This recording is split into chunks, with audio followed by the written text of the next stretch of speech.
What if I told you that long before European ships dotted the horizon, Africa was home to some of the most sophisticated and sprawling trade networks the world has ever seen? Forget the outdated narratives of an isolated continent. We're about to journey back in time, following ancient pathways etched across deserts, rivers, and savannas, uncovering a story of wealth, power, and cultural exchange that fundamentally shaped the world as we know it. This is the story of Africa's arteries of commerce, a tale of gold, salt, ideas, and empires. Stick with us to the end to uncover how these ancient connections laid the groundwork for modern Africa. This is Untold Africa. The story of Africa's ancient trade is a story written in the sands of the Sahara, the currents of the Nile, and the whispers of coastal winds. These were not just simple barter routes. They were complex highways of commerce and culture that connected disparate regions, peoples, and civilizations in a dynamic and ever-evolving web. From the blistering heart of the world's largest hot desert to the fertile banks of its longest river, and from the sun-drenched coasts to the deep, resource-rich interior, these networks were the lifeblood of the continent, pumping goods, knowledge, and traditions across vast distances. They were the engines of empire, the crucibles of culture, and the testament to African ingenuity and resilience. At the very heart of this continental system lay the trans-Saharan trade routes, arguably the most legendary of all. For centuries, the Sahara Desert was not a barrier, but a bridge, an ocean of sand navigated by the ships of the desert, the indefatigable dromedary camels. Introduced from Arabia around the 1st century CE, the camel revolutionized travel, enabling massive caravans, sometimes consisting of thousands of camels, to undertake the perilous 2-month journey across the unforgiving landscape. These caravans connected the Mediterranean world of North Africa, with its access to European and Middle Eastern markets, to the vibrant civilizations of West Africa, known collectively as the Sudanic kingdoms. The trade was primarily driven by a powerful symbiotic demand: salt for gold. The peoples of West Africa, such as the Soninke, Malink, and Songhai, controlled immense gold fields in the regions of Bambouk, Bure, and Akan. Gold was so abundant in some areas it was said to be grown like carrots. However, their humid climate lacked a crucial resource: salt. Salt was not a mere luxury. It was essential for preserving food, replenishing electrolytes lost through sweat, and for the health of both humans and livestock. In the desert to the north, vast salt mines like those at Tagaza and Taudeni yielded pure salt slabs, which were quarried by enslaved laborers and loaded onto camels. The exchange rate was often astounding, with salt being traded for its literal weight in gold in some markets. This gold-salt exchange formed the economic bedrock of mighty West African empires like Ghana, Mali, and Songhai, whose legendary wealth, particularly that of Mansa Musa of Mali, would echo across the medieval world. But it wasn't just gold and salt. The caravans moving south carried a rich assortment of goods: fine textiles, shimmering glass beads, manufactured weapons, brassware, and books from the Islamic world. In return, the northbound caravans were laden with more than just gold. They transported ivory prized for its use in ornamentation and crafts, kola nuts, a mild stimulant that became a social and ceremonial staple in North Africa, ostrich feathers sought after for fashion in Europe and the Middle East, and tragically enslaved people captured in conflicts and raids who were marched across the desert to be sold in North African and Middle Eastern markets.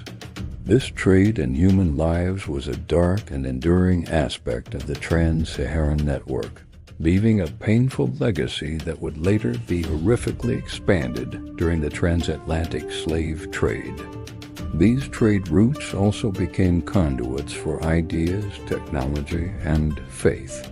The spread of Islam across North Africa was carried southward by Berber and Arab traders.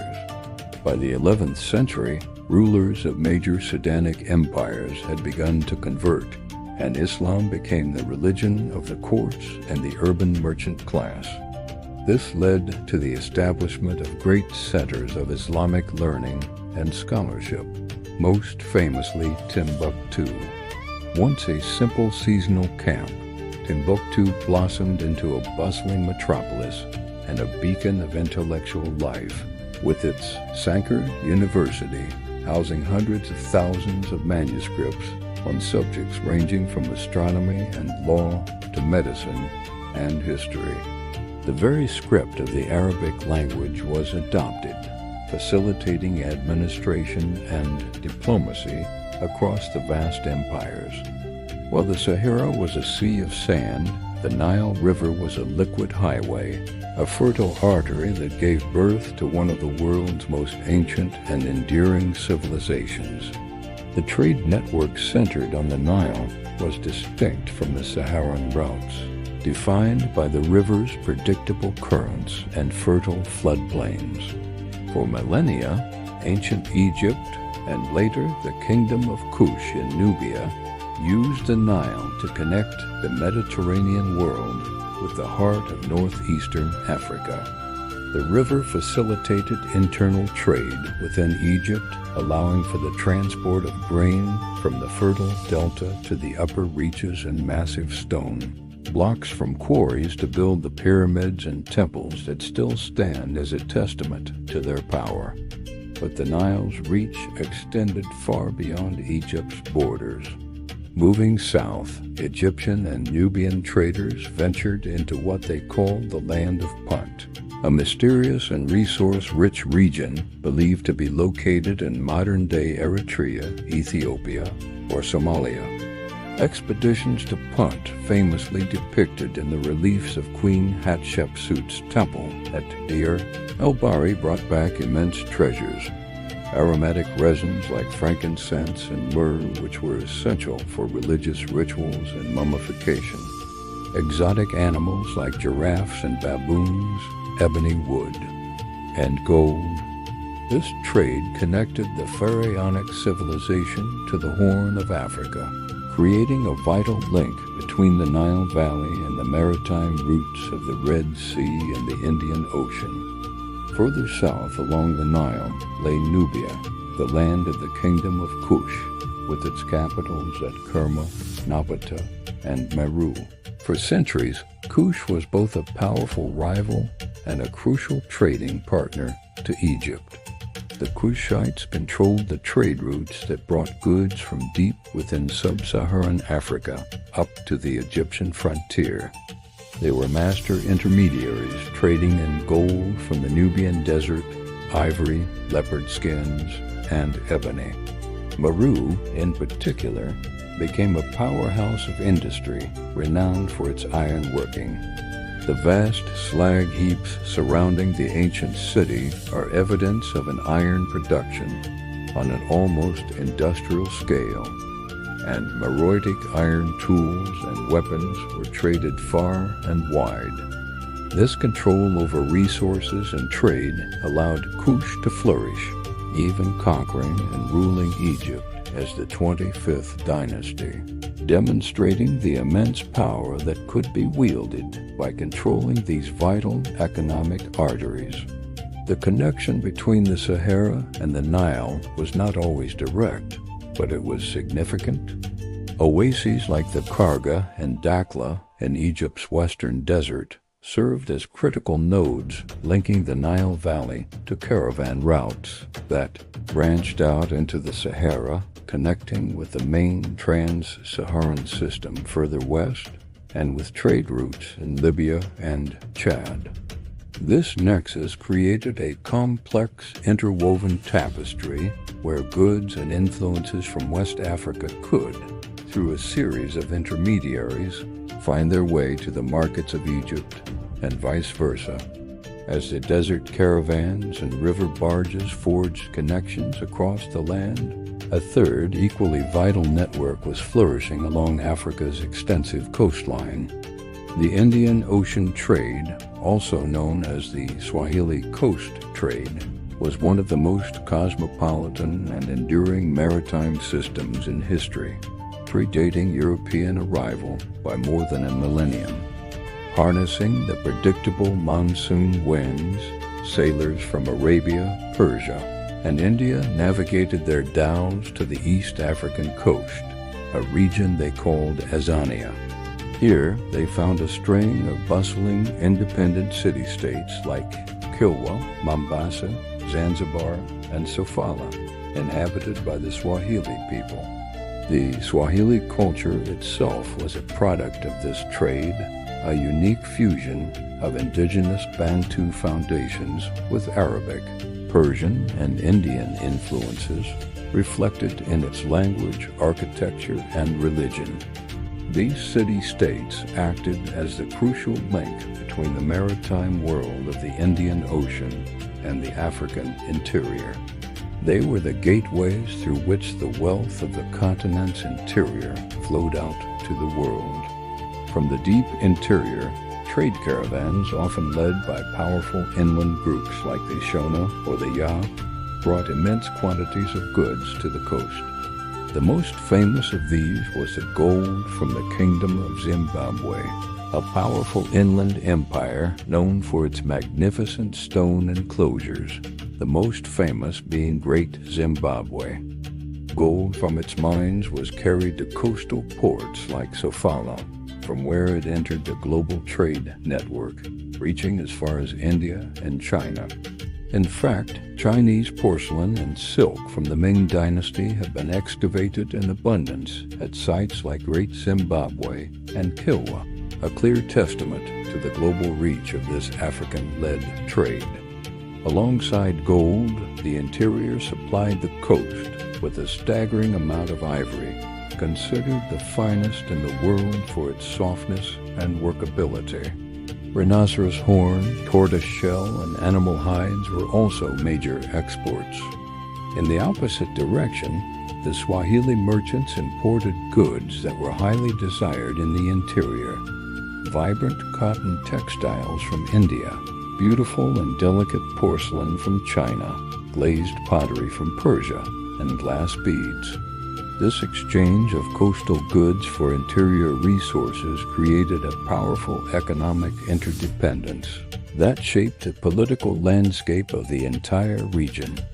It fueled the rise of powerful inland states like Zimbabwe and enriched the Swahili city-states, whose wealthy merchants and sultans built magnificent stone mosques and palaces decorated with imported luxuries.